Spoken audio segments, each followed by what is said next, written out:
How did PSG expose Arsenal's tactical flaw? Arsenal did almost everything right. They controlled the tempo, killed PSG's rhythm, and dominated nearly every single phase of the match.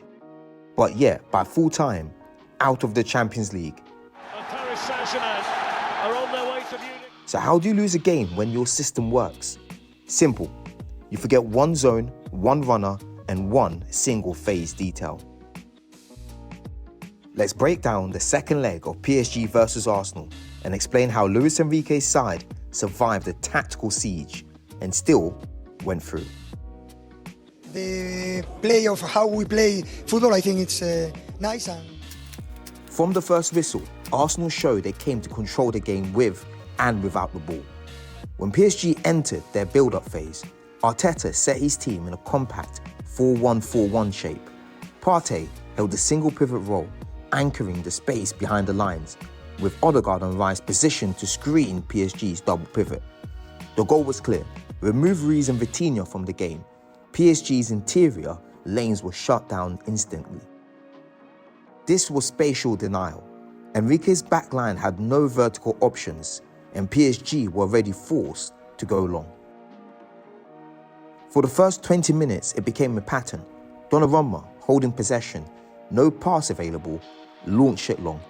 Arsenal had stolen control without touching the ball. As PSG moved into the middle third, Arsenal's shape evolved. Odegaard stepped higher, forming a 4-4-2 mid-block. It looked subtle, but it's changed everything. Now PSG couldn't progress through their usual rotations. PSG had no inside angle and couldn't receive the ball between the lines.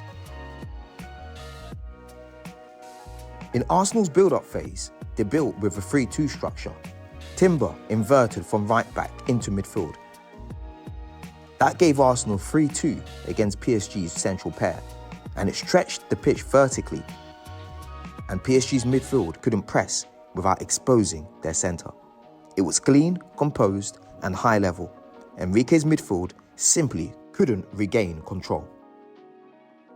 But this is the Champions League, and one zone left unguarded can undo everything. The situation? A second phase set-piece breakdown.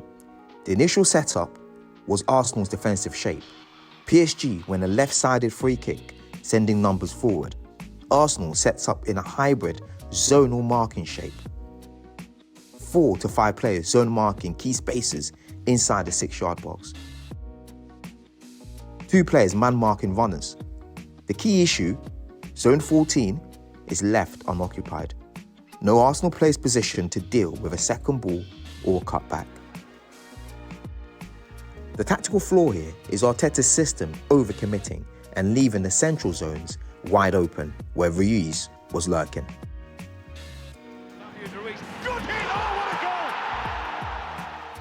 Luis Enrique doesn't need control.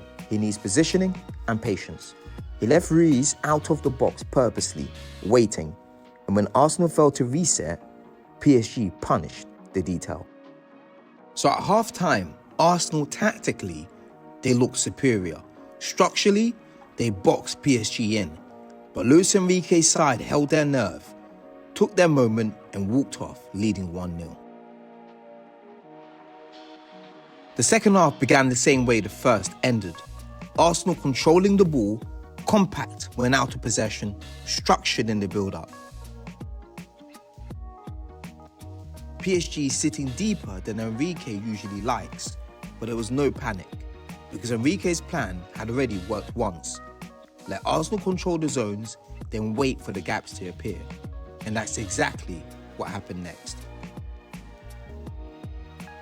PSG's second goal was all about transition and positional timing.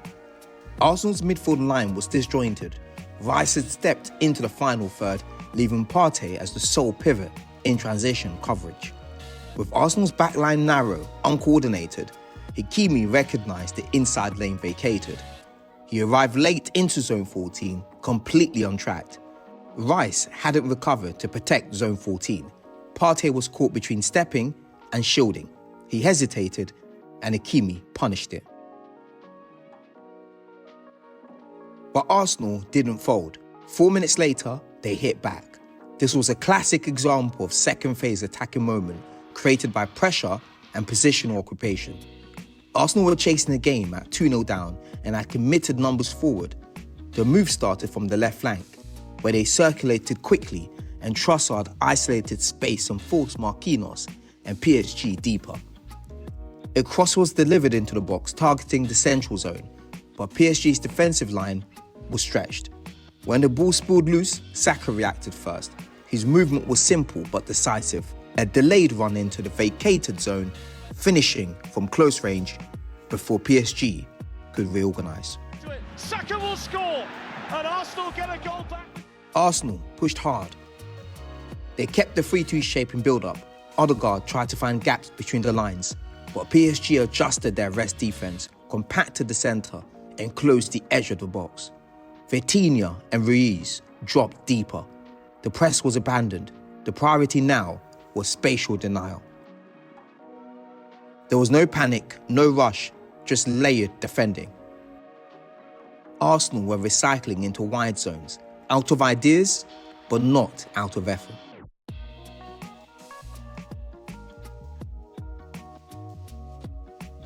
So how do you win a Champions League semi-final while being outplayed for large parts of both halves? You focus on two things: structure in the big moments and discipline in the small ones. Luis Enrique never needed full control. He just needed the margins. One zone left open, one late runner untracked. That was the difference. And Paris Saint-Germain are on their way to Munich. If you want to see how Arsenal did pull off a perfect tactical win, go watch my breakdown on their second leg versus Real Madrid. That night, they got everything right. But against PSG, they played a better game, but still walked away second best. Games, their man of the match was the same player, their goalkeeper. Thank you for watching, and if you found this tactical breakdown very insightful, then please do make sure to like, comment, subscribe for more to come.